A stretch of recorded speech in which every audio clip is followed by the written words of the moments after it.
রাধে রাধে বন্ধুরা, তোমরা সবাই কেমন আছো? আশা করছি সবাই খুব ভালো আছো। ভোরবেলা আমি আর শাশুড়ি মা এটা কি করছি তোমাদেরকে চলো পুরো ভিডিওটাতেই বলছি।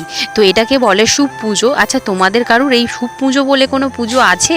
তোমরা কি এই পুজোর কথা আগে কি জানতে, নাকি আমার ভিডিওর মাধ্যমে তোমরা এই পুজোর কথা জানতে? আসলে এটা হলো একটা অলক্ষ্মী বাড়িতে, মানে বাড়িতে যে অলক্ষ্মী ঠাকুর হয় সেই ঠাকুরটাকে বিদায় করার পুজো। তো আমার শাশুড়ি মা বলে বলে দিচ্ছে, আর আমি এই প্রথমবার শাশুড়ি মার হাত ধরে এই পুজোটা করছি। আর এই দেখো, বরণ করার জন্য এই যে পান কলা যা যা লাগে সব কিছুই মা এনে দিয়েছে জোগাড় করে, আর আমি সেটাকে দিয়ে ঠাকুরটাকে বরণ করে নিলাম। নিয়ে ভোগ দিয়ে দিলাম, ধূপ আর মোমবাতি জেলে প্রদীপ দিয়ে পাখিটা করে বরণ করে দিয়েছি। আর ঠাকুরটা দেখতে কীরকম হয়েছে এই দেখো, তোমাদেরকে দেখাচ্ছি কাছ থেকে। তো আপাতত তো বরণ করা হয়ে গেছে, শেষ। এবার ঠাকুরের কাছে প্রণাম করে নিলাম। আর নেওয়ার পর মা বলছিল এটাকে তুলে না গাছের গোড়ায় বসিয়ে দিতে হয়। তো তোমরা কমেন্ট করে জানাও এই পুজোর কথা আগে কি জানতে না জানতে না।